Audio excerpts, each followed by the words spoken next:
Is that really you, or is that the picture of you? No, that is actually me. Can you see me moving? I thought you had a very sophisticated. Let me get my glasses. Sorry.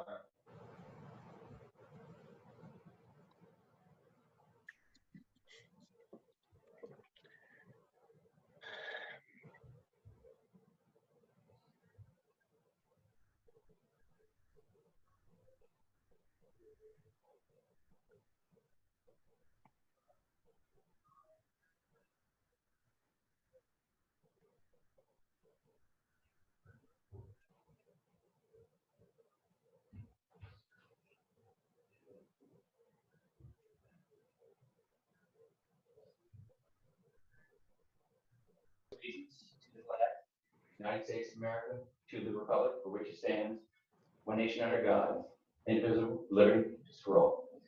Thank you. Please be seated. All right, so roll call. Trustees Gluck. Here. Barnett. Here. Cone. McHugh. Here. Here. Okay, thank you. So first, Maureen and Alan Barnett have chosen not to run. And I want to thank them from the bottom of my heart for the hard work they've done and wish them the best. I know the village and the board agrees with me. The candidates vying for the 2 seats are Mike Coleman, J.J. Watson, Tinka Shaw, and Chris Casker. I think it's exciting that we have 4 people running. That means there's a lot of ideas out there, and I'm looking forward to the results. All right, so basically, I believe we're here today to discuss and potentially resolve several issues that have come up recently. One is that during the approval process, an anonymous donor requested a refund of their donation, and that was a $50,000 donation, and that was returned. Debbie and I directed Debbie to return it, and it was returned. That donor had a hardship, unfortunately. And the board, several of the trustees were concerned that no laws were broken and so forth, and asked the attorney to opine. And the attorney opined and said there were no laws broken. So I believe that is behind us. As a result, though, before the facts were in, the trustees, 3 of the trustees, passed a resolution reversing the decision on approving the last 2 contracts for S&B. I mean, the 2 contracts for S&B Home Remodeling and Jody Zero, who's in charge of the welding. So in a sense, that blocked the project from moving forward. So one of the reasons was because the trustees feel that they approved a budget not knowing $50,000 had been returned. Although in the time over the last 2 years in approving the budget, the board did accept that there would be approximately $19,000 of monies that would not come in until after the booth had passed. The people had pledged, but were unwilling to commit to the actual payment until the booth was passed. And so several weeks ago, when the booth was passed, I began collecting that money to fill the gap, as well as filling the gap for the $50,000 deficit created by the return of a donor. This was all under the guise of Tinka Shaw, who is the head of the committee to rebuild the booth. And so I'm very excited to announce today that not only was the $50,000 raised, but an additional 20,000 or whatever the exact number is. I believe we have a total of $115,000 in the bank, which is the original target. And I want to thank the donors who stepped up It was a very generous thing to do. It just gives you an idea of the type of community we have here. So the other request that the board made was, since one of the donors, the $50,000 donor who had donated in 2018, was his donation was returned, the board felt it was appropriate to give every donor the opportunity for a refund or to have their money returned, and asked the attorney to write a letter to that effect. And I had mentioned to the attorney that since all of the requests, the solicitations for donations should be customized, not a template, because all of these solicitations were themselves custom. And so we'll be discussing that today. And I believe that Trustee Barnett has done an analysis, and I think he will present that analysis. And then I'd like to see Brian chime in if he's online. Brian, are you here? Okay, let's see. Debbie, I know you're on. Could you contact Brian and see if he's going to join us, please? Thank you. In the meantime, Alan, would you like to just give a summary of what you had sent out? Yeah, I sent out this morning the latest list that Debbie has, totaling $114,000, and it breaks it down into the donations that were made prior to May 22nd, when the donor who requested a refund got his refund, and it breaks down into a period of between July 15th and July 29th, and then July 30th and July 31st. So that's the total donations. I also sent out a memorandum, that email that David had sent, basically to all the donors and to potential donors, where he specifically notes that $50,000 had been returned. And then finally, I would note that if you look at the list Debbie sent, 3 of the donors who had given prior to May 22nd, 2000, increased their donations. So I think there's really a notice to the village that one donation had been returned, and that all the donors got that, and that 3 of the 11 donors who had given prior to May 22nd chose to increase their donation. Thank you. If Brian comes on, he can opine. I will tell you, I've had written correspondence with him, and he feels that based on what was said by the trustees, which is essentially that out of fairness and equity, and because the trustees have a fiduciary responsibility to the village, that donors other than the anonymous donors whose donation was returned is satisfied, because in fact they were given the opportunity to return. And so I think that's where we stand on that. Of course, I'll open the floor shortly.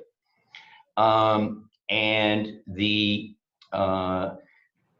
fact that the money is now in, and it was not before, when 3 trustees decided to reverse their approval of the S&B home modeling and Jody Zero contracts, that is a clear indication that those contracts should be reapproved, in my opinion. And I believe that's shared by our village attorney. So in sum, the issues that were brought up last week, the village attorney has advised us that there were no laws broken, that the correspondence I had sent out when I was soliciting donations satisfies the board's concern about equal opportunity, and that he agrees that there is nothing standing in the way of reapproving the two contracts that we've been discussing. So based on the village attorney's recommendations, I request that the board take those recommendations and that we move forward today towards passing any resolution required that construction can start. So with that, I open the floor.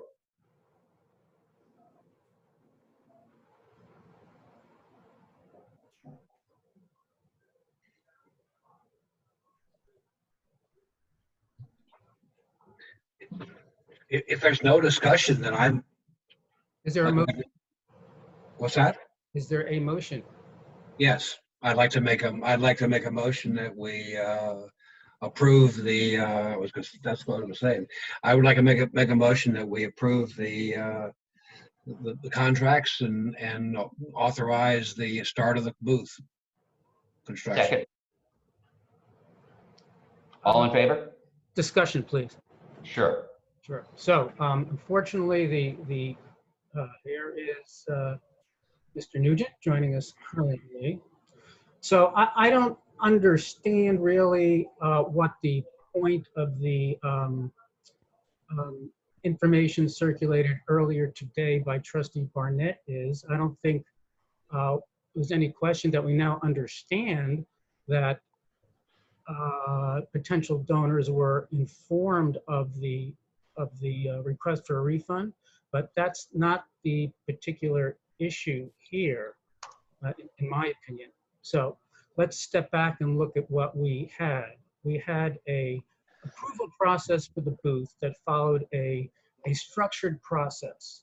It had a design process where we were comfortable that there were steps made to make us more comfortable, everybody more comfortable, that the booth would work, that things would fit in there, that it was designed appropriately, that it went before the bar, and that sort. And that process took place, and it got to a point where the next step was approval of a booth budget. That, quite understandably, involved ensuring that there was adequate funding for the booth in place so that the contracts that were going to be signed could be appropriately entered into with funding in place. Unfortunately, that occurred under circumstances where, although the booth budget indicated that funding was available, such funding was not available at that time. And then we proceeded to a situation where contracts were approved predicated on the booth budget and the availability of funding. So shortly after the Board of Trustees became aware that the funding, which we believed was in place for the booth, wasn't in place, it became, I think, clear that the appropriate thing to do was to ensure that contracts, those contracts would no longer be entered into. So at the next meeting, a resolution was entered to that effect.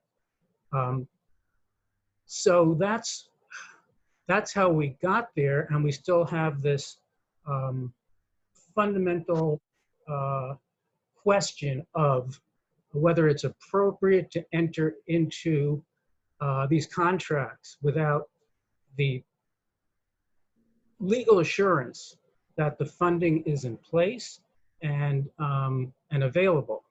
So what some trustees discussed, and there's not been any action taken in connection with this, it was a discussion with our council, was that, well, maybe the best way to proceed here was because there's also been a question raised as to some ambiguities relating to the way that we accept donations and handle donations in terms of our process and whether those donations are actually accepted by the village or formally accepted by the village. The most prudent way forward, it seemed to be, would be to let everybody know the funding is in place, It is now becoming committed, and to allow a brief window of time so people could absorb that information and do whatever they wanted to do with it. So that was the underlying reasons for thinking that it might make most sense in terms of protecting the village and the village taxpayers to formally accept, as recommended by our council, the donations, and to give people a little bit of advance notice to that. An activity which I would note could have taken place by now, if it had been initiated a week ago. So that is my comment, and I would say that I think it still makes sense to do that, but obviously it's now a discussion item, and I yield the floor back. Thank you. Can I reply to that? Can I reply to that? Sure. The question what I sent earlier this morning. I sent two things. One, Debbie sent a statement from her to the board showing that $114,000 was in the village account. So I wanted to make sure there was no ambiguity about money pledged and collected, but $114,000 was in the village bank. Actually, there's 115 because 1,000 came in this morning. Right. And I believe that satisfies the requirement. It was 115, or David's commitment, 115 to 116. And if it doesn't, if the commitment the board wants is 116, I pledge that I will walk down as soon as this meeting is over and give Debbie a check for $1,000 to bring it to the $116,000 that we talked about getting. So that's one. So the money's in the bank. Two, it is Brian wrote a letter that states, and his reasoning as to why there was no violation of New York State procedure or law, and he states very specifically that the board can rely upon his written opinion. So, right. So just one second. So the board may disagree in Brian's legal analysis, but the board is entitled to rely upon his written opinion. Right. So the last question, hold a second. The last question was, and to me the only question is whether the email that David sent out to 25 people, who include all of the donors as well as the as potential donors, whether that email is sufficient to notice, to state that $50,000 was returned. So in that email, he states, remember, this is July 21, remember, we had to replace $50,000 lost to a donor who had to drop out. Now, that to me, is that sufficient notice?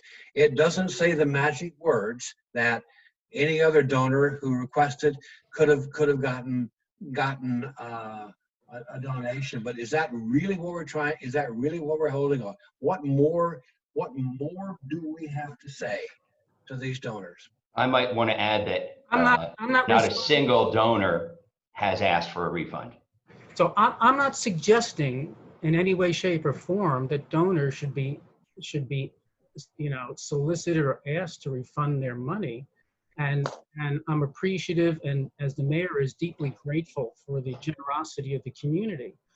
But at the same time, there was a point in time when we had $94,000 in the bank, and then we had $54,000 in the bank, or $44,000 in the bank.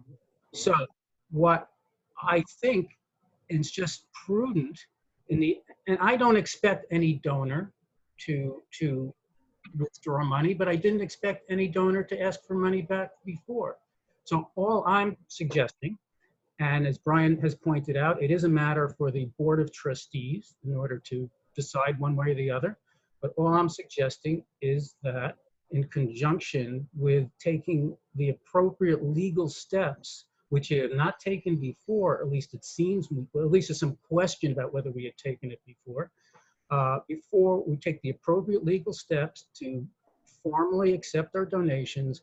And before we do that, we just let people know that's what we're doing. And don't you, Works. And I don't understand what the objection is to that. don't you think that the notice in that letter is sufficient? Can you imagine going to a court and I mean, I've been in a lot of courts, man. This is in substance. Maybe this is substance over form, and I mean, what? Sorry, Alan Burnett. Yeah, Alan Burnett, my response to that is original donation didn't give the option that people could return the money. And 2 years after the fact, we return the money. So I would argue you can have something written, but let's solidify it as we agreed last Friday. We asked Brian to do it, and it's bigger than just the booth because it's applicable to the Tree Advisory Board too. So this is a broader policy. That's issue number one. Issue number two is you're factually incorrect. None of the checks have been cashed because we told Debbie not to cash any of the checks. Right. The checks are being held at village office. Okay, well, she hasn't. She hasn't. Brian, Well, Brian, would you care to opine on your recommendation as to whether or not the information included in the solicitation letters, which revealed that we had lost $50,000, does essentially satisfy what the board had put in writing to me, which is that there's an equitable opportunity for donors to have the option to return their investments. Obviously, the donors that were committed in the last 4 weeks, obviously they have no intention of returning the money. And that brings us to the original list, which it makes sense anyway, with when Regna was asked for, when that's not Regna, an anonymous donor asked for a refund. So if you look at that list, I believe at least 3 on that original list gave additional monies over the last 4 weeks. So obviously they're not interested in having their money returned. And then others, that would be Miguel Hennessy, the Downs, the Hayes, and the Strohmeyers. I believe that covers it. There might be one more. All received letters immediately that the donation was returned by one individual. And clearly in additional discussions with them over the phone and so forth, it was clear, many apologized that it was having to be returned and said, let my money ride, no problem, I'm committed. And with that confidence, I moved forward to collect the new group of donations, which I think totaled 70-something thousand. In other words, replaced the 15.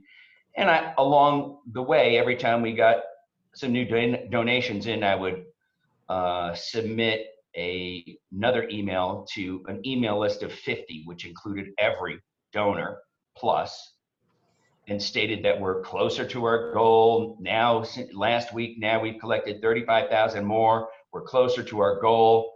And then finally, I had to close the effort because we'd already hit our 50.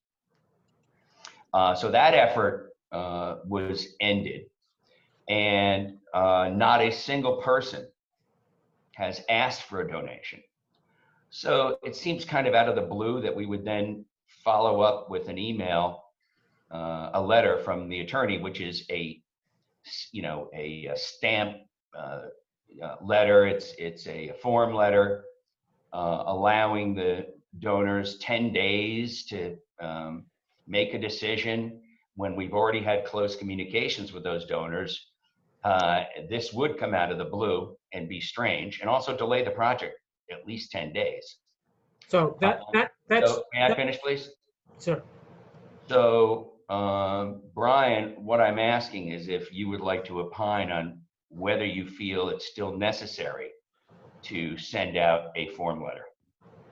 So look, first of all, the discussion I had with the board when you were not present was premised on the fact that there was no discussion of any notice or conversations having occurred between the mayor and the donors. It was a discussion that it seemed reasonable that if a donation was taken back and others wish to do so, they should be aware of that. Having subsequently learned that that had been done in some respect by the mayor, there was still the question of whether or not the letter was necessary anymore. But at the end of the day, that's not a legal issue because there's not some law that requires or doesn't require a letter.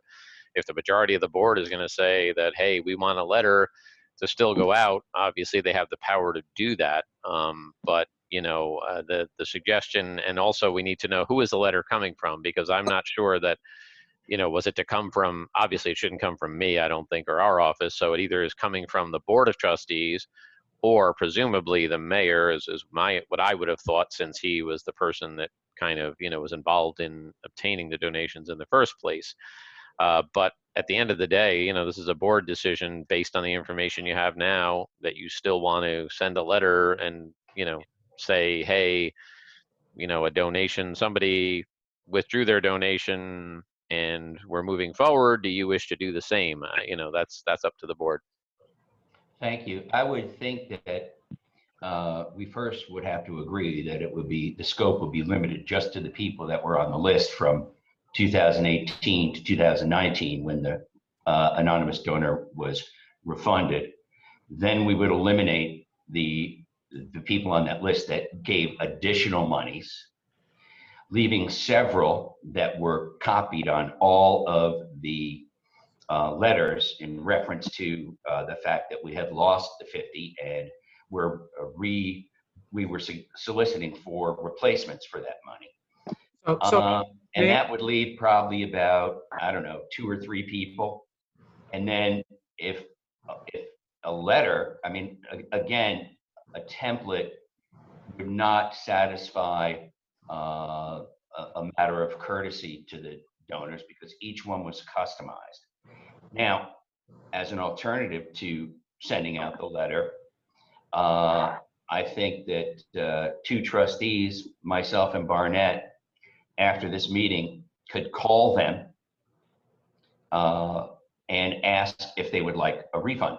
And I think that that would be a much more efficient way than waiting for a 10-day period when, in fact, I think it's very important to start our kickoff construction meeting midweek to next Friday and get this thing rolling. Time is a wasting. That would be a suggestion.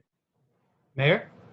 Yes, sir. I think you are either you're misunderstanding the nature of the letter. I never heard anybody suggest that a letter go out requesting people have a refund or advise them that they have an opportunity to refund. All that was suggested was a letter, and it could be personalized, or a communication or an email go out telling people that, as you've told them thus far, funding is complete and the funds are committed, and the village will be formally accepting the donations X number of days in the future. And I think from my perspective, that could be a fairly small number of days. That's the nature of the communication to donors that was suggested. And again, it is a bit of a formality because I really don't expect anybody to say, I'd like my money back. But we didn't expect that earlier either. And it is in the interest of the village and its taxpayers that we not be put in the position formally where one has to make up that funding again. I believe that if we accept the funds by resolution, the pledge form says that the monies cannot be returned. So I think that it said that by contract with respect to the prior fund prior. Right, and I said there was a hardship. But look, this is not, I mean, just, from, in terms of the approval process, which took, quite a long time. You and the trustees had agreed that the booth would be passed under certain circumstances. And I understand the delay. I understand, although I think it was premature before you knew the facts, to rescind on the 2 contracts. Adding this layer of now another 10-day period and requiring satisfaction by the board that no one wants a refund is just another step that's been added that's unnecessary. So, That's how I view it. right. And, So you were suggesting 10 days. I never suggested. no, that was on the attorney's letter. Brian sent a template out of the letter, and I reviewed it, and it had a 10-day turnaround.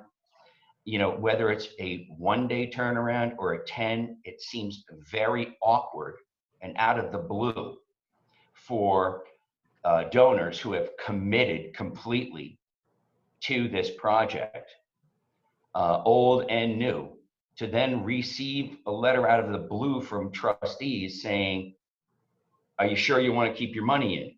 Now, that, I'm sure there's maybe technical reasons, but it just seems very bizarre. We're a small community.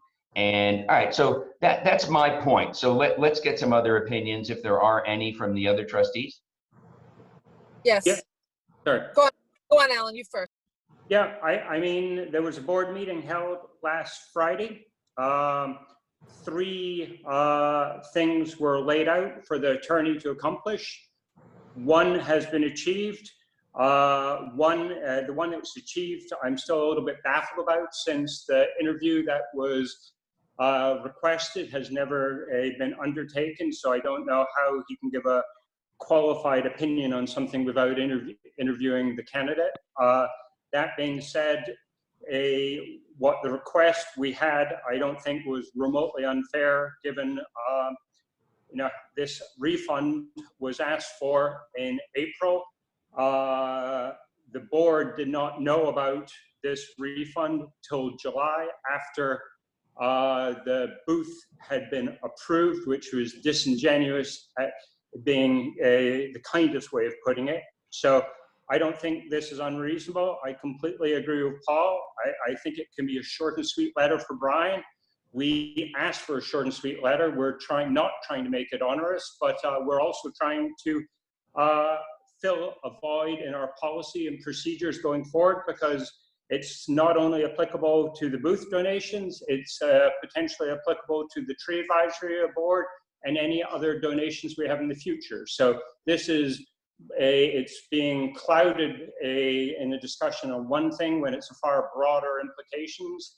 And our auditor was caught flat-footed and shocked by this and wants greater granularity too. So I think it behooves us as fiduciaries to make sure we do move this forward in a correct procedure. And that's all we're trying to do, nothing more nor less. Sorry, Marie. No problem. So, unfortunately, this is exactly like almost all the other items, in the sense that if we spent time, if the people that are promoting this project spent time just satisfying the conditions, this project would have been done 9 months ago. So it's again disappointing on a number of fronts. Number one, we asked for a letter. I understand now, never knew this. A letter was sent out to the mayor, nobody else, and the trustees asked for that letter. And now we're trying to circumvent a sort of a process that was set up. There was a formal process that we just wanted to check the box on. So I'm disappointed with the process yet again, and it's no fault of the trustees, frankly. So I would suggest, if Paul and Alan are comfortable, is that because they're the objectors, that by board statement at this meeting, we do exactly what the letter would say, posted on our website, saying that, And then in 5 days, if we haven't heard from anybody, we've accepted the donation at that point. Alan, Paul, would that be acceptable to you guys? I just want to interject if I can. The way I opened this was, I think every action that was taken last week was based on the fact, according to what you have told me, the potential breaking of the law by having returned that anonymous donation of 50,000. Now, and also the fact that a budget was approved without the knowledge that it was lacking 50,000. Now, the budget was also approved knowing that there was another $19,000 or $20,000 gap that would have to be recovered, and that was because there was $19,000 worth of donations that would not release their money until the actual approval was given by the board. So the budget was passed with a gap unanimously, and the lack of the $50,000, as far as I'm concerned, just made that gap larger. Now, that gap has been completely filled, and the attorney has also stated that no laws were broken. Therefore, the requests you made last week have been nullified and no longer should be required because everything's been satisfied. Anything else beyond that seems punitive. So to address your point, that is not actually what happened or the facts at all. The meeting started out with the attorney giving us his opinion that the funds were not accepted and therefore not considered village funds, which, by the way, we have another issue to deal with that Alan kind of addressed.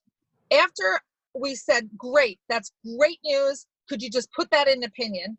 Then we went on to the second step, which is equity and fairness to all, and just as a formal process, not to show favoritism to one donor that made a donation 2 years ago pursuant to a contract that was non-refundable.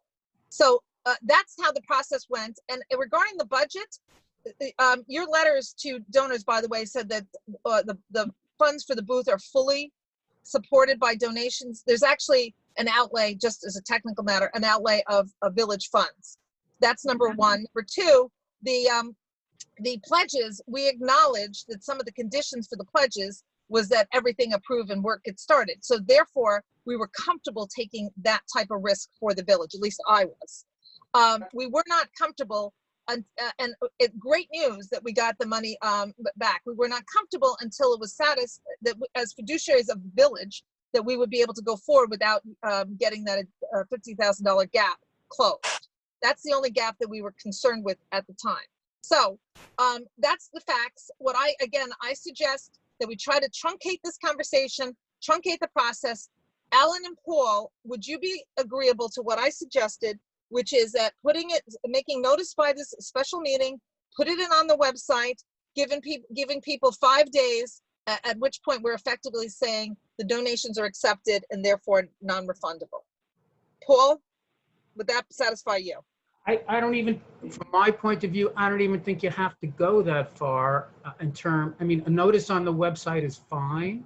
A notice by email is fine. And my suggestion was not, once again, I want to underscore this, my suggestion was not to invite people for a refund, but to advise them that the project, that the funding process is over. The project is moving forward. The village will be accepting donations formally, 5 days hence. And thank you very much. That's perfect language. Alan, are you comfortable with that? Just 1 second. I was Alan McHale, but okay. That is in essence what David said already in the email that I sent today. First email, fundraising for the booth is closed. Okay, thank you very much for generous contributions. Number two, in the other attachment part, remember we had to replace $50,000 lost to a donor who had to drop out. Had he said the magic words, and anybody else wants to drop out, they can let us know? I mean, what more, what is deficient about that word, those words? Alan, Alan, go on, Can- Paul, you want to, I'm go sorry, on. you're not communicating that at a certain point in time, the funding is non-refundable by law. Right, Because right. they don't want to be put in the same position we were unfortunately put in previously, in which it was decided that, that a refund, could be made. And my understanding is that once funds are accepted, that refund. So the email that you and I would draft, and I think it goes to the same people that was goes to the donors, the people who made the money, the donors, to go and say fundraising's closed. The board is authorized to go forward. I want to state formally that at this point the donations will not be refundable. So we're like, is that what's needed? Is that what's needed? I mean, what are we asking for? I thought I articulated it a couple of minutes ago. Well, I just rephrased it. What's wrong with the way I rephrased it? I tried again, because the project is, the funding is completed. The village intends to accept the funds formally, donations formally, X number of days hence. At that point, the funding will be fully committed, and I don't know whether one wants to say and a non-refundable. I think it adds good color. I don't know whether it's really necessary, but that's the communication I think that should go out to donors, so that all the donors listed on the sheet I sent you today, total 114. all the donors who have donated. All right, that list. That would be, I mean, the donors that just donated would have no reason to return the money at all. They just donated in the last 4 weeks. And then, I just want to go back to a point Maureen made, where she claimed that a statement I made that the booth is 100% paid for by donations is accurate. The $16,000 that was allocated for redundant equipment in the keep was paid from a fund that was fungible. It included a donation from the insurance company when the booth was originally destroyed, as well as a donation from Michael Bruno. And that was a running fund of 400 or 600 plus thousand. And the only balance left is, I believe Debbie just told me it was 14,000 remains in that donation. That's not tax dollars. And if that were the case, the only taxpayer money that would be added to that would be $2,000. So, I mean, since the booth itself is paid for 100% by donations, to wrap around that, the 16 grand committed for redundant equipment in the keep is a little misleading, because that 16,000 essentially comes out of the original donation fund, not taxpayer money. And I also wanted to see that as Alan, and I know that Brian, by the way, I mean, I think we need to take the advice of our village attorney. But that said, we all agree, Alan, Brian and I believe, agree that the donors that donated in the last 4 weeks, including the donors on the original 2018 donor list that included the anonymous donor, several of them have re-upped again. Why would they contemplate requesting a refund? And as I said, all the requests, if any, should be customly written by me, because that's as you can see, how personal they are in the letters I sent you as samples. But another suggestion would be to contact each donor by phone today and say, look, the money's in. We're going to start soon. So it's pretty much locked in unless you want a refund. And finally, why I don't think it's efficient to say that, and that when that happens, when the deadline's met, we'll then pass a resolution to move forward. I think that we can pass a resolution to move forward contingent on no one taking their money back. At that point, though, if someone does take their money back, I could go back out and replace that money with further solicitations, which I would do. So, I mean, I just think that in general, this letter may not be necessary. So, I mean, I know Brian's got to get off the call at noon. I know Maureen's got to get off the call at noon. Can we just call this for a vote and deal with it this way? Because it seems like we're going in circles, and you know, I don't think anybody's being persuaded one way or another. Well, I don't think we need to call a vote. By the way, it was discussed in executive session, which was inappropriate. And therefore, the weight of 3 trustees requesting something really needs to be discussed here. So, you know, what I'm looking for is on that point, please, because there's a suggestion of inappropriateness, you know, as indicated in email exchange previously.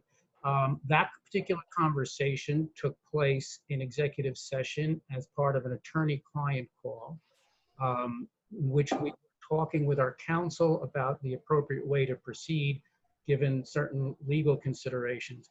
I don't think that was an inappropriate conversation at all. noted.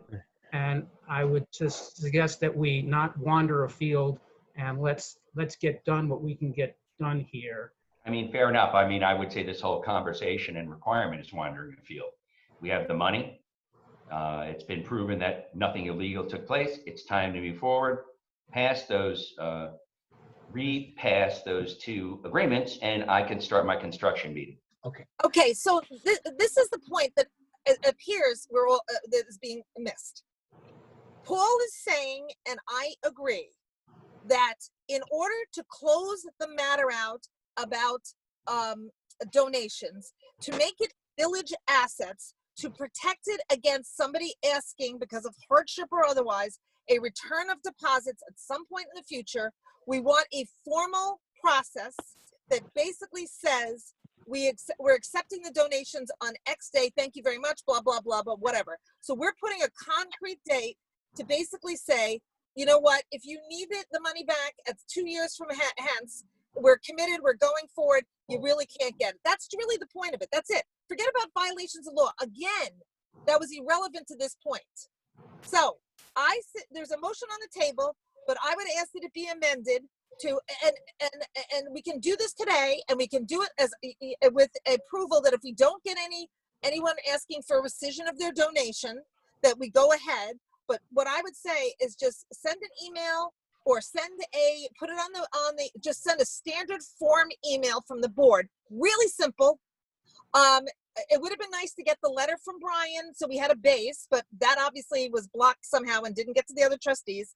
But what I would do is just get an email out today saying this, and that we're going to accept it formally 5 days from now, whatever the time, over the weekend. Monday. Why can't we have them accept it today? Well, if you can get you want to give people an opportunity. If they can confirm it today, great. But I would say that you want to give people an opportunity to read the email. So that's why I'd give them a couple days. Right. I mean, if I send an email and someone immediately says, keep it, and I send the same one to someone else who doesn't read it till tomorrow, then they could say it tomorrow. Yeah, absolutely. But what I'm saying is that they don't even have to respond. In 5 days, if you haven't responded, this is what's going to happen. Regardless, confirm or not, doesn't matter. I'm trying to make it as easy as possible and as efficient as possible. This is really easy to accomplish, and we would have gotten the letter out and probably all the responses by the time, we're spending on this matter. So that's what I would suggest. Unfortunately, there was a motion on the table. Paul, Alan, if you would like to revise that motion, great. And then No, I mean, my view. No, not Alan. She means Alan Barnett. Barnett, sorry. I'll be happy to, but Paul, I'd like you to, can you precisely state what needs to be accomplished? I mean, I'm not sure to whom does this email have to go? All donors, the donors before May 22nd, to whom does this email have to go? And what are the magic words we have to say?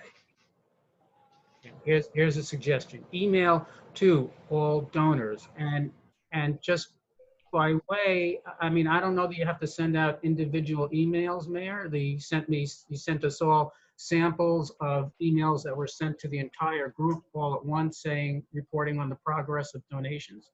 I think that would certainly be appropriate, but it would say, thank you all very much. And really, thank you all very much. Right. As I've reported before, the fundraising is complete. The village intends to formally accept all donations 5 days hence. At that time, the funds will be fully committed and non-refundable. Why don't we say we have accepted them based on, we, the board, passed that contingent on no one taking their money out, and then concluding that if the money is taken out, that Tinkashaw has the opportunity to raise the deficit. If Paul, I think you and I can, Paul, just a second. One at a time, please. One at a time. Hey, Paul, I think you and I can I'll be happy to help with the wording. I think in substance, I agree with you. So that letter will go out email will go out to the donors, and the board has accepted it, and the board and the construction will commence as of next Wednesday or whatever the 5 days. And if you have any concerns or questions, let us know. I have actually on the letters said the board will not give the final approval for construction unless all the money's accounted for. I did say that on the letters too. Oh, is that what, can you and I, is that sufficient? Can you and I agree? So would you like to propose a resolution to that effect, Paul? I thought I did. Well, actually, Alan did, and then I got a second from me, and then we went into discussion. So, and there was just a suggestion that I propose some alternative language, which I did. I really, I think it should be. Well, I just want to know what you and I are gonna.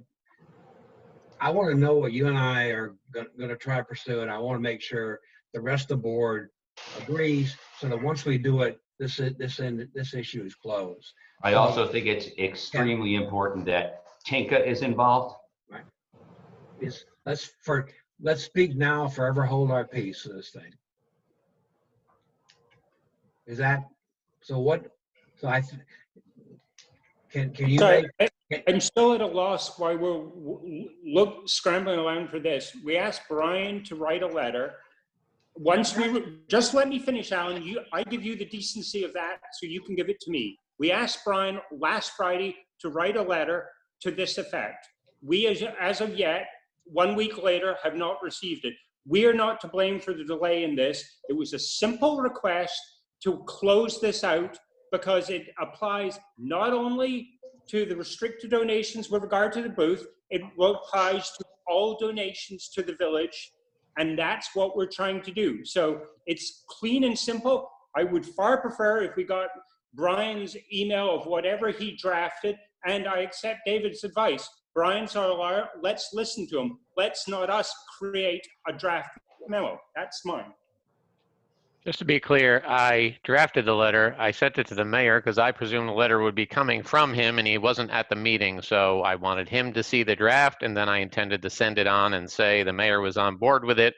However, then the mayor responded with the fact that he had already communicated with the donors, which led us back to this meeting. So it's not that I wasn't wanting to or willing to send it to the board, but the mayor hadn't been there. And since I presumed he'd be the one signing it, since he collected the donations, I sent it to him first to see if he was okay with the language, and then I was going to forward to you and say, he's good with it, here you go. And I also said that I think the letter should be customized, not a template. And so that was something I also added. To me, this should be a letter.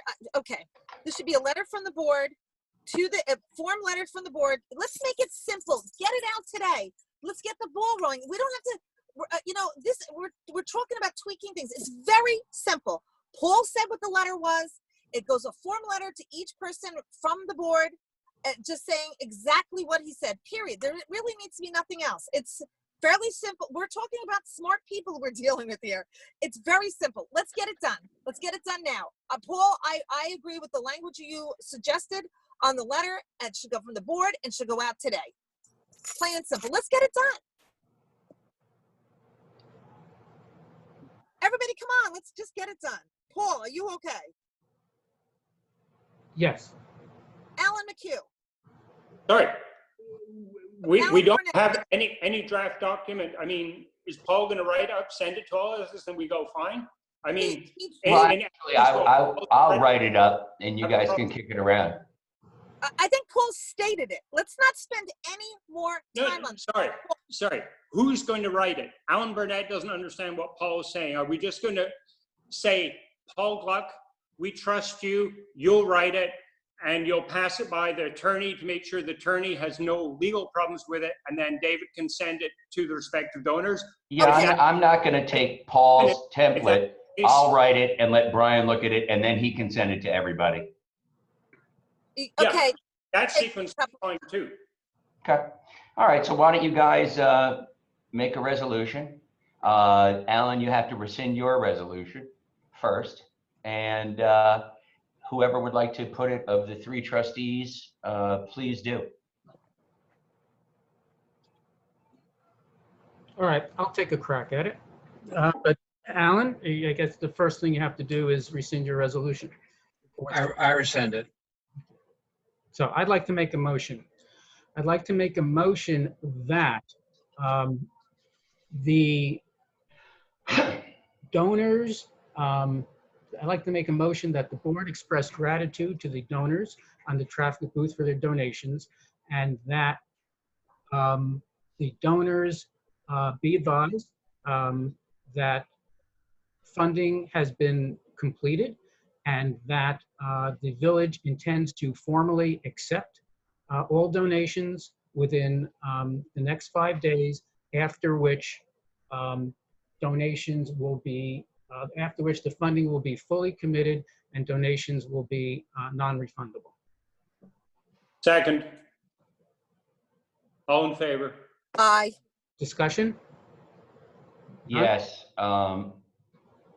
I don't agree with the 5-day window. It's going to delay the project. I had started to line up before last week's meeting when you made these conditions. I had started to line up the contractors. It's very difficult to get everybody organized.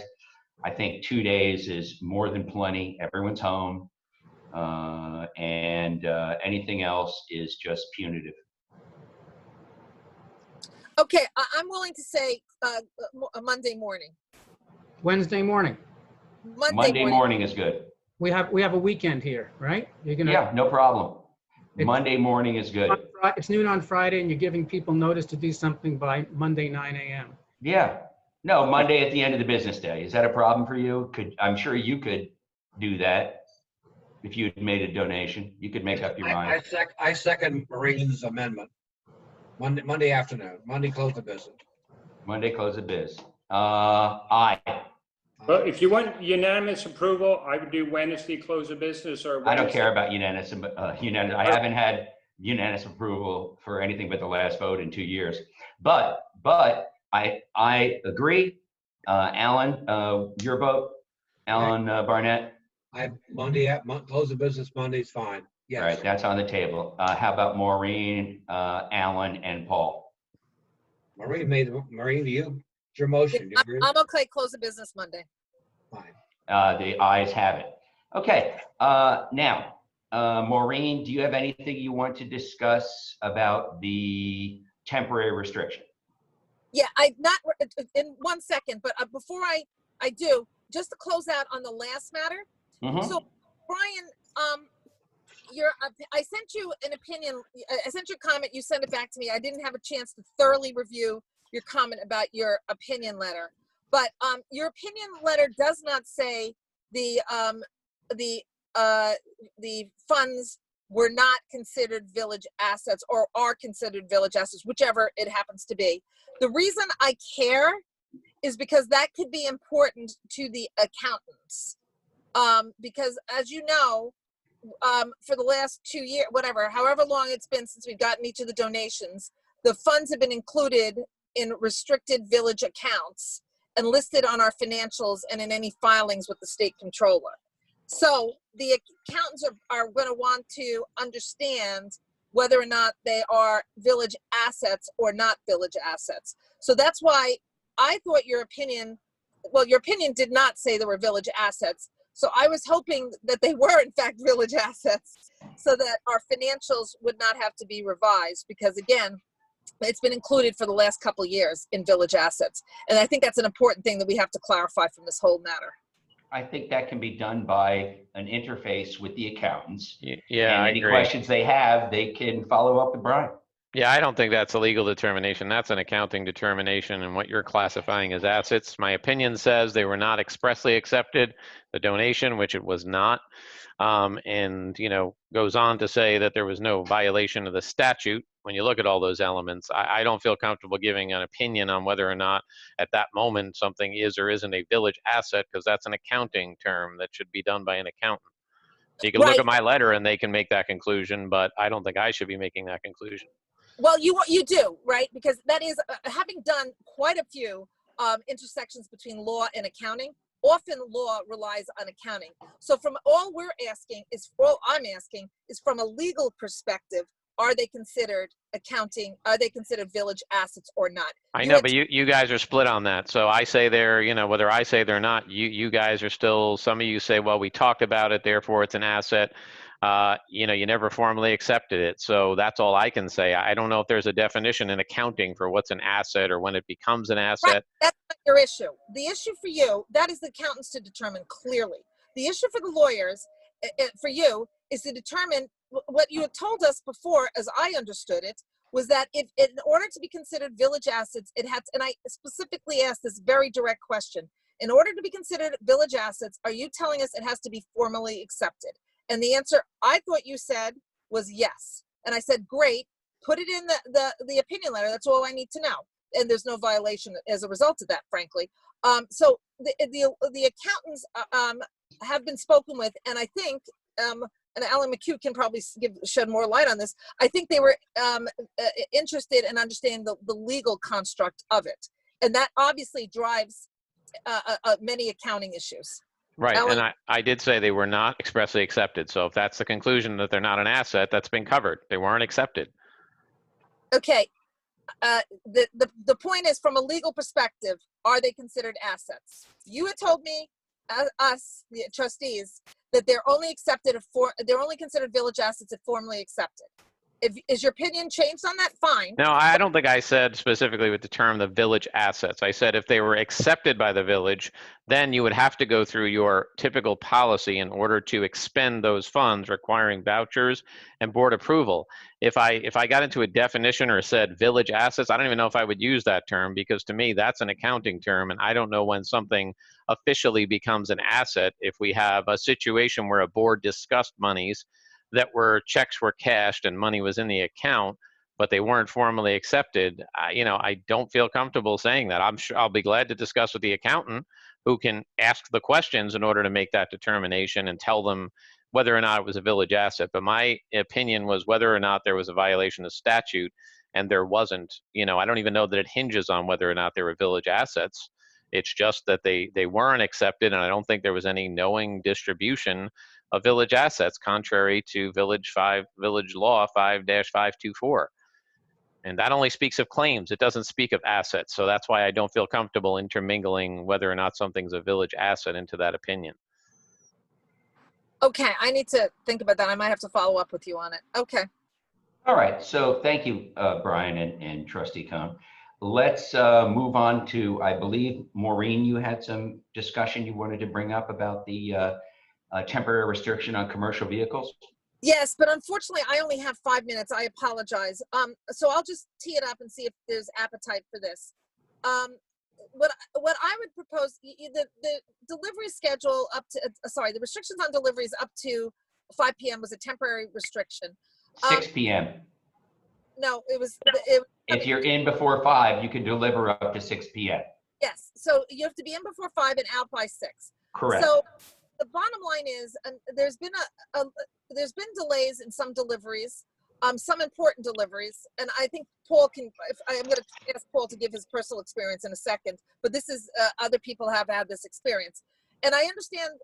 So what happens is that if you, for Amazon, for example, they tell you you're going to get something on the 24th. If they don't make it by 5 o'clock, it ends up you end up getting delayed by 2 days or something. That's happened to me several times, and I know that's happened to others. So the bottom line is to get it is logic and confirmed that in order to what ends up happening is in order to make those deliveries, the deliveries have to be brought between 9 and 5. So therefore, there's more traffic between 9 and 5. So because the deliveries are going to be made, so they're being made between 9 and 5. So there's more cars in 9 to 5 as opposed to 5 on. The chief's concern about the darkness of the roads, I get that. I don't think people are out in the dark, but I understand that there's probably more risk when it's dark. So what I would suggest is moving the restriction up a little bit, whether that's an hour. And I originally had suggested having cars in by letting cars come in till 6:30 and leave by 7:30, which is way before dusk. Dusk starts at about 8:15. So it gives us enough leeway, but that was just my suggestion because I'm trying to balance between restrictions on personal freedoms and safety. Clearly safety is weighted way more, but I think that we're creating a slight safety concern by putting more cars in at the busiest times of day between 9 and 5. So I thought that moving it up just a little would strike the right balance. So that's, okay, thank you. A few quick points. Now, to implement the restriction on commercial deliveries past 6, I relied on Village Code, General Code Article 2, Traffic Regulations Section 94-5, use of the roads by heavy or extra wide vehicles, buses or trucks, access, Section C. The village, through its mayor, police chief, and public works superintendent, reserves the right to deny road access to halt any bus, truck, or heavy equipment operating on its roads or upon private property when deemed detrimental to the general health, safety, welfare, or tranquility of the community. And I would add to that liability exposure. So as you know, it includes Amazon, Amazon Prime, DHL, FedEx, UPS, and the United States Post Office. Now, we're on day 31, and it's worked out quite well. And I thank God every day that we have not had any delivery-related accidents.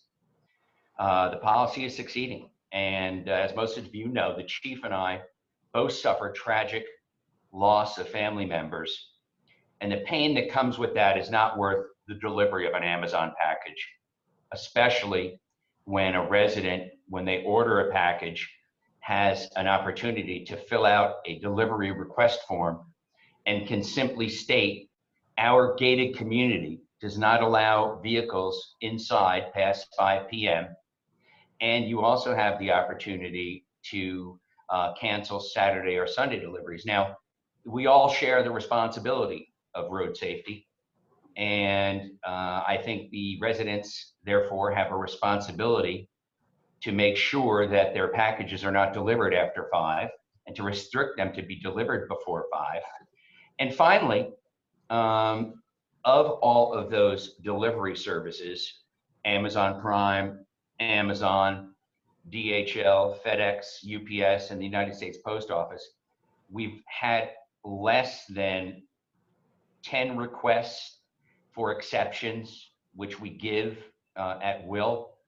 And it might even be, those 10 have only turned into 2 now. So given the tremendous amount of traffic that comes in after 5, I'm extremely pleased with the success. This is day 31. Very happy with it. I know the chief is as well. He's considering adding Sundays, which we can discuss. You know, again, this is an authority that I possess, the police chief possesses, and the public works superintendent possesses. However, the trustees also have a role, if they'd like, which is to overrule my temporary restriction. And so I think that your comments should be directed towards the board, and of course, anyone in the public that is now here or will read about it.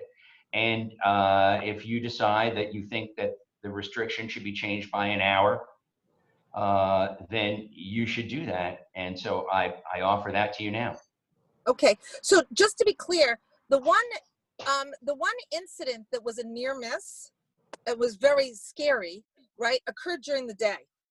So it was involving a child on a bicycle, and it occurred during the day, and the child was run off the road.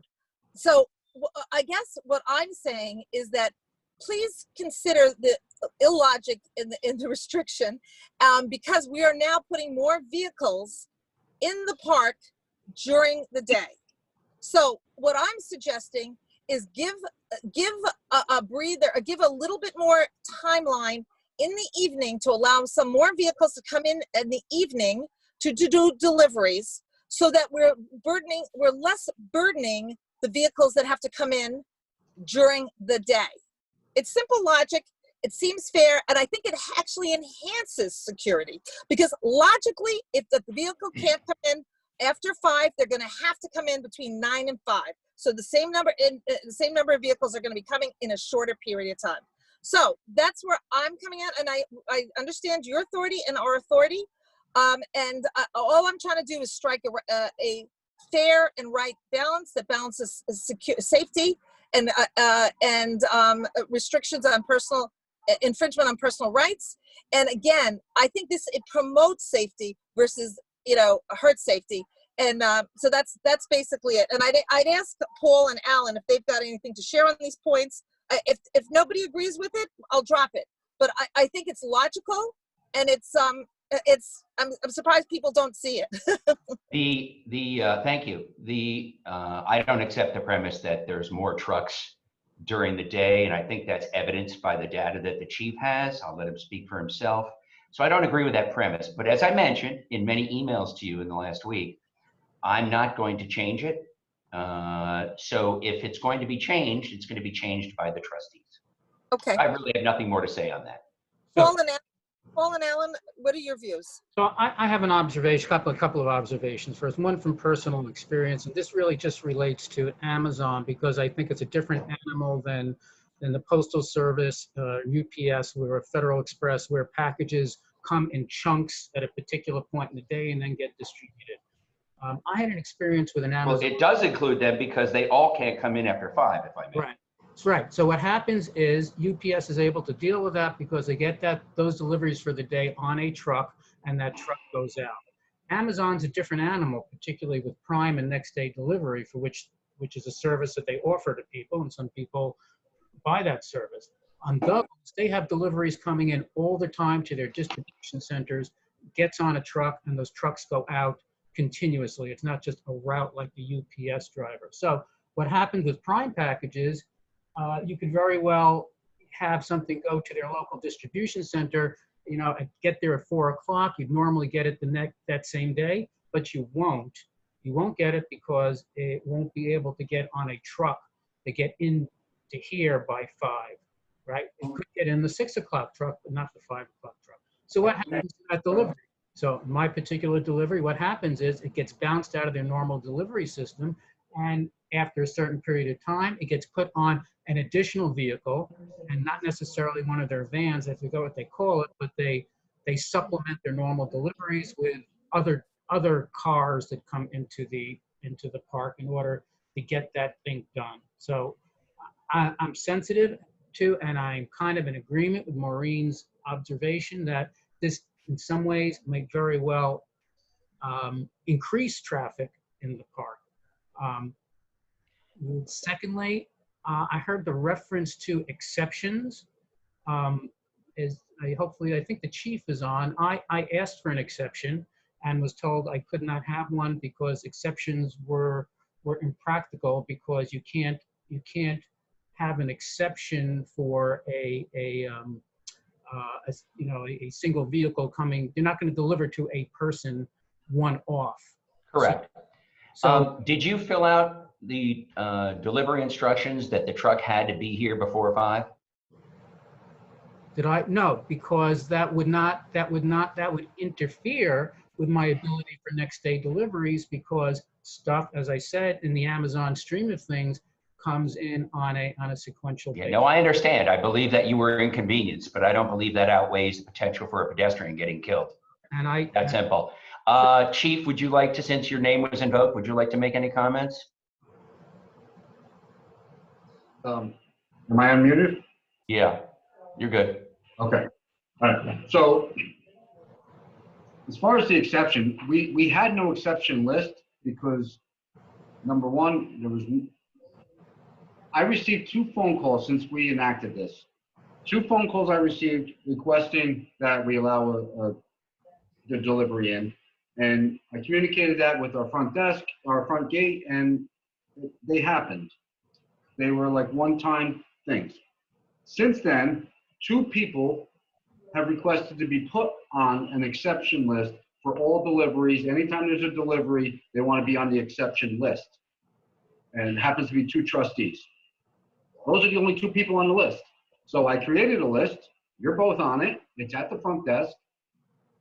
So your deliveries will not be stopped. I can echo everything that's been said by the mayor as far as safety. And like I said in my memo to the board, my responsibility is public safety. It's safety of the roads, not so much the inconvenience of getting the package. So I just give my opinion based on safety. And in addition to safety, I just want to point out also, a lot of these delivery parcel services, they contract out for deliveries, including Amazon. They don't always have their people doing the deliveries. They contract out to private contractors. And we have seen some very questionable vehicles and delivery people come into the park to deliver packages. They're not vetted. We have no idea who they are. They're private contractors. I don't think we want them in Tuxedo Park after dark, where they can use the the lack of light to their advantage for other reasons. That's just my opinion. Is there a motion to before the board to rescind the mayor's authority or to overrule the mayor on this? I mean, what are we discussing? I mean, I haven't heard that mission. I've heard a desire. Is somebody making that motion? I'm certainly against it, but I mean, is there a motion against that? This to me is a police matter. Well, any policy that's out there, right, whether it's police or not, we have to balance it. And that's the role of the oversight of the trustees, right, on policy matters. And a temporary restriction can become a policy matter if it lasts a long time. So, Alan, to answer your question directly, I wasn't making a motion yet because I wanted to understand people's views. And I wanted to straw poll before we actually wasted our time doing a motion. My proposal was extending the time that people, the deliveries can not, extending the limit for deliveries to 6:30 out by 7:30. And then we revisit that time as dusk approaches closer to the 7:30 mark. That was my original proposal, but I hear what you're saying. I hear what the mayor's saying. Alan McHugh and Paul, I didn't know if you were supportive of something like that. And if so, we can make a motion. Sorry, I'll speak now. Chief, when this was originally put in place, there was an agreement, you do an analysis from the LPR reader of by hour traffic, total traffic vehicles coming into the park, and then we do a gradation looking at traffic flows. Has that been done as of yet? Well, it's being, can you hear me? Yeah, sorry. Okay. It's done every month in my monthly report of No, vehicles entering. that's aggregate cars per day. What I'm asking is our flows in set hours, so we can look at the data, see what exactly it's showing us. All I'm hearing is anecdotal things, and I could also argue prior to putting this legislation in place, we'd had no pedestrian fatalities. So using the argument that we put a restriction and we have no pedestrian fatalities, therefore it's success, I could argue with no restrictions in place, it's a success because we've had no pedestrian fatalities too. So I don't really accept that argument. What we had agreed when we put this in place was that we would use the LPR data, look at the flows on an hourly basis so we could better understand what was going on. And my only question was, have you been able to do that yet? If not, it is what it is, but that was the question. And it sounds like answered. Alan, this is something that the mayor, the DPW superintendent, or the chief can do independent of the board. We don't owe the board any data. We don't owe the board any justification. And based on that, if the board feels that it was done prematurely, without data, without any other thing that you would have preferred to have before the decision was made, please pass a resolution rescinding. Okay. Certainly. I apologize for interrupting. Maureen, if you want to make the motion, I'm happy to second it. Subject to the chief giving us empirical data, that would lead us to a different conclusion.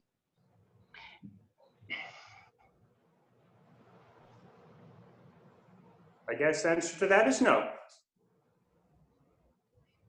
Oh, she's gone. So All right. I guess. Well, we still have a quorum. Yeah, I don't think it's. She's on without a mic. Well, she's not paying attention. There you go. I apologize. I am sorry. I had to step out. I was supposed to end this, get off the call at 12 o'clock, but I've arranged it so I can stay on later. So I apologize. What was her question? Yep. What I said was I was happy to support your motion, subject, as David brought up, neither the chief nor the DPW superintendent nor the mayor needs to consider or factor in what other trustees' views are. My view is I'm more than happy to support your motion until the police gives us empirical data which would refute that public safety is far safer as a result of the restrictions the chief, and the DPW superintendent have put in place.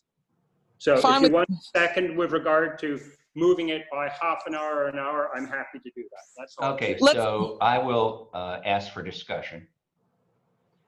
So I don't think you have a second yet. Do you agree? Yes, he seconded. No, she has no motion, David. I don't think There's no motion yet. I beg your pardon. There's no motion yet. I don't resolute. What is your request, Maureen? Yeah, I move that we increase the restriction to 6 p.m. I don't know if that's the right way of saying it. The restriction on deliveries is now amended to 6 p.m. and the delivery drivers have to be out by 7 p.m.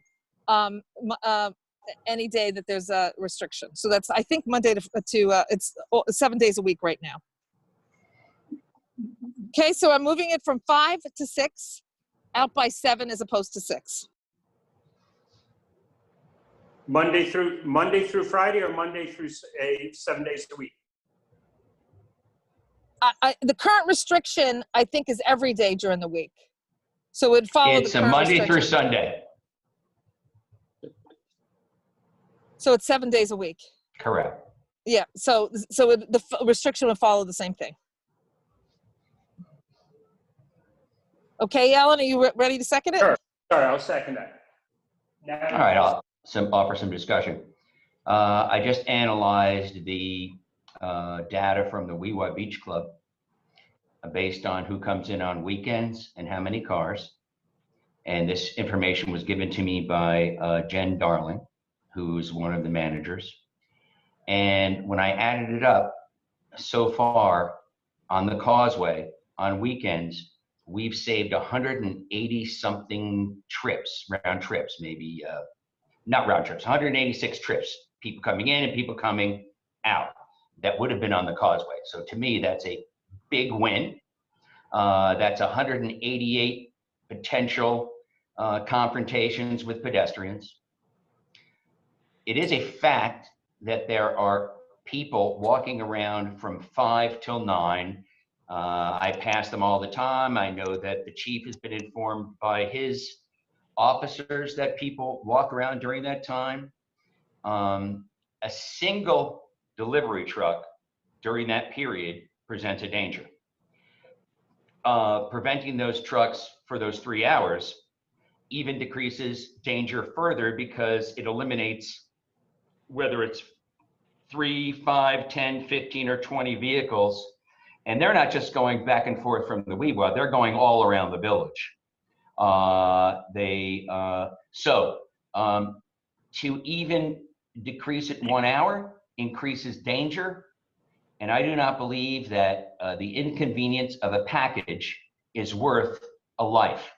Now, that's my view. And, then I invite you to go ahead. And I'm done with my discussion if anyone else wants to have any.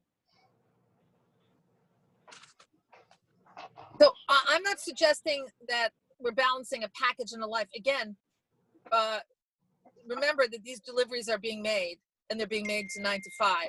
So we're putting more cars on the street, endangering pedestrians at the busiest times of the day. That's not a fact. No, I think this is purely a police matter. The police chief has recommended this, and the mayor, within his authority, has agreed. And the board, if the board wants to overrule a police matter for whatever reason, then the 3 votes, the board can do it. But this is purely a police matter, and it's sort of kind of irrelevant in my view. Why and what? It's a police recommended it, chief, and the board and the mayor within his authority accepted it, and the board has the right to overrule it. And I think it would be a terrible precedent, but I'm against it, but that's my view. So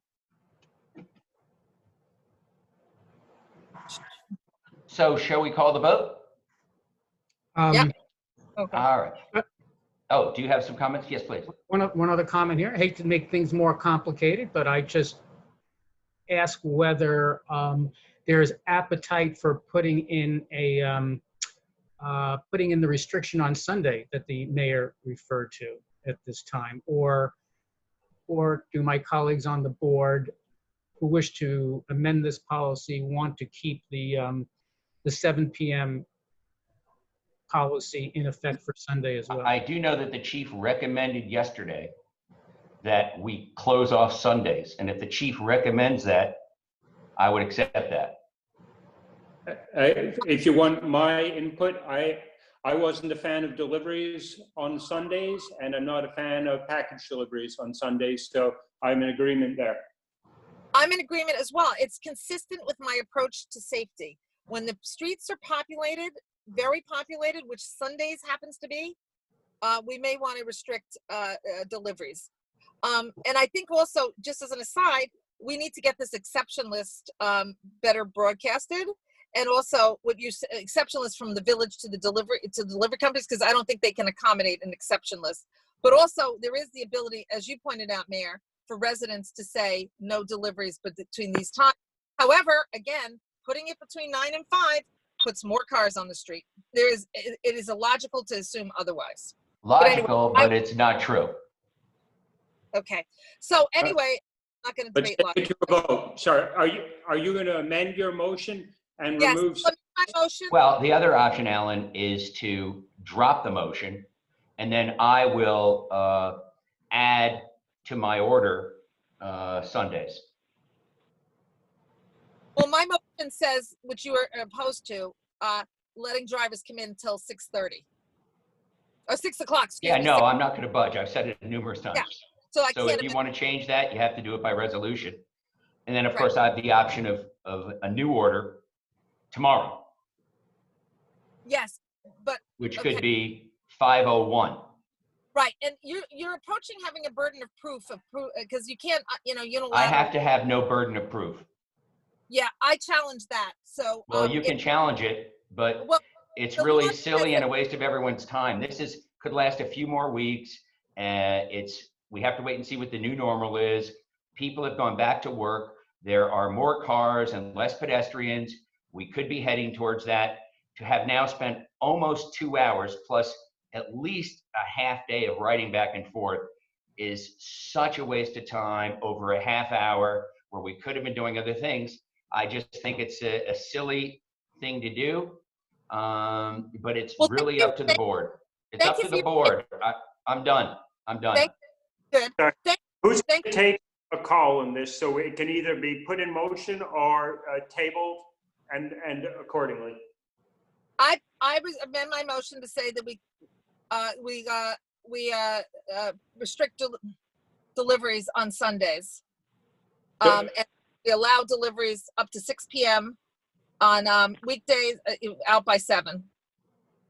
No, you're saying Monday through Saturday, just to be clear. Yes, thank you, Alan, for that clarity. Yes. No, the precedent of no deliveries on Sunday takes precedent. Yes. All right, so I'll second that. Then you have to take a call. All those in favor? I'm not- uh, All those in favor, aye. All those opposed? No, Anybody I'm abstain? sorry. So I wanted to add discussion. So the chief has already sent us a memo that he thinks Sundays are appropriate for no deliveries. I will deal with that by adding it to my temporary restriction. It should not be in a resolution. It's not necessary. So your vote should be about overturning or extending or changing the existing order. Technically, we can do either, but if you want to deal with Sundays on your own, I have no Yeah, problem. because that allows me to get out another announcement. And I could include in that announcement the exceptions again, which is, I think, something you wanted to do. Well, what are a little clarity on the exceptions, because what I'm hearing there are no exceptions. No, that's not true. Anybody that calls in and says they have a package coming, they could only get it on Saturday at 7. We've been giving exceptions. We understand that there's situations where people need to have an exception. You cannot have a rule that works for every single person. And so far, it's worked quite well. There's only 2 or 3 people that are on the list. All the others were given exceptions. Right, but the delivery. You're on a permanent list For now. example, what I just heard the chief say, Amazon, for example, will not make an exception. The village may provide an exception, but Amazon, the delivery person, the delivery company, is not giving an exception. Why wouldn't they come into the gates? Available to anybody who asks for it, because it's No, you misunderstand. You misunderstand. The Amazon van, if there's an exception for John Smith accepting a package at 7, the Amazon truck would be let in. They are ready to make that delivery by 7, and they will be let in to make that delivery. That's what it is. They're not going to say no because the chief lets them in.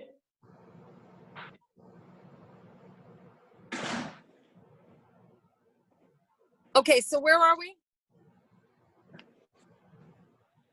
Sorry, so is the agreement that, as Mac articulated, Sunday will be removed from your motion, and you're talking extending the hour, extending it by 1 hour, arrival of trucks. Trucks have to be out by 7 PM, Monday through Sunday. I believe that's what the mayor's suggesting he would prefer the motion to be. Is that correct, Mayor? Yeah, I'll commit that this afternoon I will with the chief compile wording and send it out today, announcing the Sunday restriction. And I believe you guys are going to vote on a resolution to extend the actual hours that trucks can come into the park. Is that correct? Well, it's a motion that's been tabled, but I'm happy with the removal of the Sunday because I don't think we should have deliveries on Sunday. So I'm a fan Okay, of good. that. Everyone else okay with the removal of Sunday? Chief? Yes. Okay. All right. How about I am too, and so is Barnett. So that's a straw poll there. So I will go ahead and do that this afternoon. And then now all that's left business regarding this is for a trustee to propose a resolution, whatever they want, and related to the hours, and then see if it passes. I thought Maureen's already done that, and she took roll call. Okay. Okay, that's fine. I mean, I stand corrected. There's been so many discussions about so many resolutions. I'm a little confused. So am I. Maureen, for my benefit, would you please repeat it? Yes. The temporary restriction the temporary restriction on deliveries to Tuxedo Park up to 5 p.m. is now extended to 6 p.m., where drivers will be required to exit the park by 7 p.m. Monday through Saturday. Monday through Sunday, and then you're Monday through Sunday. Well, you might as well do it through Saturday. Yeah, Monday through Saturday. We've already agreed that Sundays is going to be done separately by the mayor and the chief. Okay, Monday through Saturday. Thank you. Second, would you take all right, all in favor? Aye. Alan, are you an aye? Sorry, I'm with you. Okay, the ayes have it. Okay, thank you. So now I'm going to just make one comment. Alan Barnett knows where I stand on the discussion that's going to take place in executive session, and I literally have to go 20 minutes late. But I'm working now in the city again, so trying to get a sense of normalcy. So I appreciate everybody. I'm going to have to sign off. And thank you, everybody. Have a great day. I appreciate the conversation and discussions today. All right. Thank you. Is it subject to everybody being okay? Can I just streamline this so we can move this thing along with appointing? I'd like to make a motion with regard to appointing election inspectors. The motion will read as follows. That for the September 15th, 2020 village election, the Board of Trustees appoint Kurt Hogg as a voting machine operator and Desiree Hickey and Jean Hogg as table inspectors, each at the rate of $225 for the day. Could I have a second? Second. All in favor? Aye. Aye. Okay, motion passes. Next point. This is with regard to the DPW vehicle, which we declared surplus last month. We put it on auction website and we received bids. I'd like to make a motion that the Board of Trustees award the bid for the surplus DPW 2000 Chevrolet Kodiak C8500 with plow and sander, VIN number 1GBP7H1C6YJ500434, be awarded to Auctions International in the amount of $8,100. Do I have a second? Second. All in favor? Aye. Thank you very much. Aye. Motion approved. Those are the two motions. Mr. Burnett, do you want to make a motion to go into executive session to discuss employment of a particular person, or do we just wait on that since I know Maureen had a chance to meet with said individual? She and I tried to set up a meeting yesterday and were unable to. So your choice how you want to play it. I'm happy either way. So moved. So move what? Go into executive session. You want to go into executive session to discuss the employment of a particular person? Is that the motion on hand? Correct. Seconded, all in favor? Aye. Ayes Aye. have it. Paul, could you move us into executive session, please?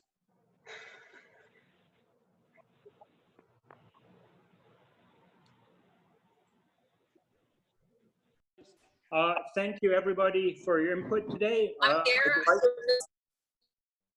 I'd like to make a motion to close out the special Board of Trustee meeting at 12:53 PM. Do I have a second?